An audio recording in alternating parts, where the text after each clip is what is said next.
Voilà les travaux des étudiants. Je leur ai demandé de représenter une feuille. Ma première question, c'est la suivante. Est-ce que ces feuilles sont identiques? Non. Alors, quelles sont les différences? La forme. Est-ce que quelqu'un peut écrire au tableau, sur le tableau à droite? La forme. La forme, c'est une notion plastique. Important. Quoi d'autre comme différence? Certaines sont en couleur. La couleur. Donc, il y a des représentations avec des formes différentes et avec des couleurs différentes. La couleur, la forme, la couleur. Deuxième notion d'art plastique, la couleur. Quoi d'autre encore? Les détails. Les détails représentés de la feuille. On a des détails. Par exemple, ici, il y a des détails. À votre avis, est-ce que ce sont des détails réalistes? Non, ce sont des symboles, des signes qui ont été représentés dans cette feuille. Alors que, par exemple, ici, vous voyez la manière de dessiner cette tige, là, on est dans un détail plus conforme à la réalité, plus réaliste. Ça ne veut pas dire que l'un est mauvais et l'autre est bon. Il n'y avait pas la consigne, vous faites une vraie feuille. On est d'accord. Donc, on accepte aussi cette proposition. Donc, les détails. Quoi d'autre encore? Le tracé. Ah, est-ce que tu peux affiner? Parce que le tracé, c'est un mot d'art plastique qui est très joli. Oui, alors il y a certains tracés qui sont continus. Oui, les tracés, note au tableau. Comme par exemple cette feuille-là, les contours, en fait le contour il est continu, l'intérieur aussi.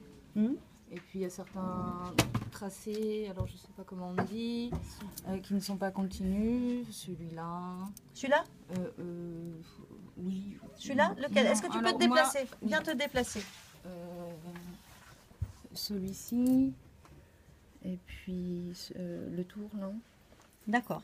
Donc ça et ça. Celui-ci aussi. Alors maintenant, moi je vous pose une question. Tu as parlé de tracé. Le tracé, qu'est-ce que c'est? C'est le trait qui détermine les contours du dessin. Voilà, le trait qui détermine les contours et qui répond à un tracé. Le tracé, c'est le résultat de la trace. Donc effectivement ici, les contours, tu peux écrire les contours. Les contours sont faits de manière différente. Ici, il y a des traits qui se superposent. L'effet n'est pas le même qu'ici, où le trait est d'un seul geste.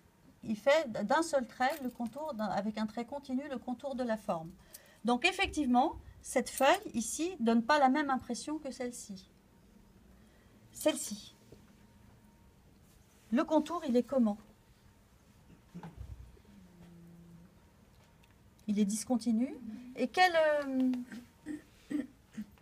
effet ça produit dans... Quelle est la différence entre une forme qui est bien cernée et une autre qui est... Ça donne de la profondeur. Ça donne, oui, ça épaissit. Ça épaissit le dessin. Ça épaissit le dessin, ça donne un effet de profondeur.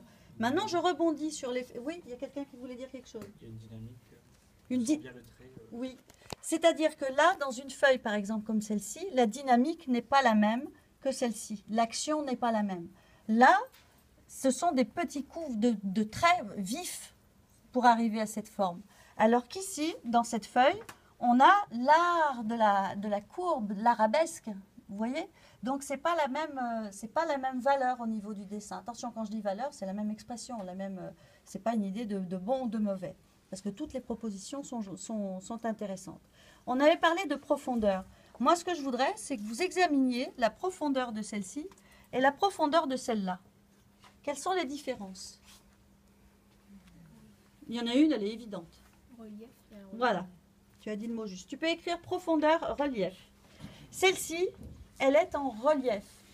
Mais celle-ci, elle a du relief aussi. Mais quelle est la différence? 2D, 3D. Alors, ça veut dire quoi 2D, 3D? 2 dimensions. Le volume. Alors, s'il vous plaît, vous allez être professeur des écoles. Quand un enfant vous répond 2D ou 3D, reprenez-le systématiquement parce que la 3D, c'est un terme spécifique à la représentation de la troisième dimension sur un plan, donc tout ce qui est perspective. Et 2D, apprenez aux enfants à parler de plan et d'espace en 3 dimensions. Parce que comme ça leur permet de bien faire la différence entre un espace fictif et un espace réel. Là, ici, on a une profondeur réelle. Je peux toucher cette feuille. Elle est dans les 3 dimensions réelles et concrètes de l'espace, physique et concret. Alors que celle-ci, à quoi on voit qu'elle est en 3 dimensions? Les ombres. Avec les ombres. Une ombre qui appartient à la feuille, qui appartient au solide, on va parler d'ombre propre. Une ombre qui est projetée sur un autre plan, c'est une ombre projetée. Donc là, vous apprenez ombre propre, les ombres. Au tableau, tu écris. Donc vous voyez qu'il y a une différence entre une feuille qui est suggérée ici, dont la profondeur est suggérée ici par l'ombre, alors qu'ici, les ombres, elles sont comment? Elles sont naturelles, réelles et concrètes. Toutes les ombres qui sont sur le papier, là, ici, celle-ci, ce sont les ombres propres. Celle qui est sur la table, c'est une ombre projetée. Voilà. Donc, vous avez quand même découvert pas mal de choses, la forme, la couleur, les détails. Vous voyez, je fais un récapitulatif. Il ne faut pas hésiter à le refaire avec les élèves aussi. Les tracés, les contours, la profondeur, le relief, les ombres. Bien. Donc, vous allez... Alors, je voudrais quand même parler de celle-ci. Le trait, est-ce qu'il est partout le même? Non. Qu'est-ce qui se passe avec ce trait? Pourquoi il est intéressant, ce trait? Est-ce qu'il est partout pareil? Bah, dites-moi ce qui change. Il est prononcé. Il est prononcé à certains endroits, alors qu'à d'autres, il est plus en retenue. Donc là, c'est aussi une manière de vous suggérer une profondeur de cette feuille. Ce qui est épais, avec un contour épais, ça vient plus en avant, alors que l'autre, on dirait qu'elle part dans la page, qu'elle s'évapore dans la page. Donc maintenant, bah écoutez, moi je vous félicite pour tout ce que vous avez trouvé. Maintenant, celle-ci m'intéresse. Celle-ci m'intéresse parce qu'elle est spéciale. J'allais l'oublier, elle est super intéressante. Qu'est-ce qu'elle n'a pas, celle-ci? Elle n'a pas de contour. C'est-à-dire que là, l'enfant, enfin l'étudiant, mais je vais dire l'enfant a représenté une feuille sans contour. Il faut le faire quand même. Si j'avais posé comme sujet, faites une feuille sans contour, vous auriez été sacrément embarrassé. Et bien là, c'est devenu, et pourtant ça pourrait être un sujet intéressant, et bien là, l'étudiante ou l'étudiant a fait une feuille sans contour. Mais à quoi on reconnaît que c'est une feuille? À sa forme. Elle a une forme quand même, qu'on distingue. Qu'est-ce qui lui manque pour qu'on sache que c'est une feuille? Une tige. Il manque une tige. Donc là, vous rappelez la consigne à l'élève et vous dites, il faut reprendre ce travail et pour que je comprenne que c'est une feuille, il faut peut-être ajouter une tige. Mais là, comment faire une tige sans contour? Sans contour, donc on approfondit. Ce que je vais vous demander maintenant, vous avez vu toutes ces différences, vous allez maintenant... On avait une question qui était super intéressante en début de séance. C'est toi qui me l'as posée. Est-ce qu'on a droit à d'autres matériels, d'autres choses? Moi, je t'ai dit, est-ce que je l'ai interdit dans ma consigne? Non. Donc, vous aviez le loisir de prendre tout le matériel qui est à votre disposition dans la salle de classe. Vous êtes d'accord que là, bon, je vous avais imposé la feuille, mais vous auriez pu prendre de la peinture, vous auriez pu... Maintenant, vous retournez à votre place, vous allez prendre une autre feuille de papier, je vais vous distribuer, et vous allez faire... Ou non, pas...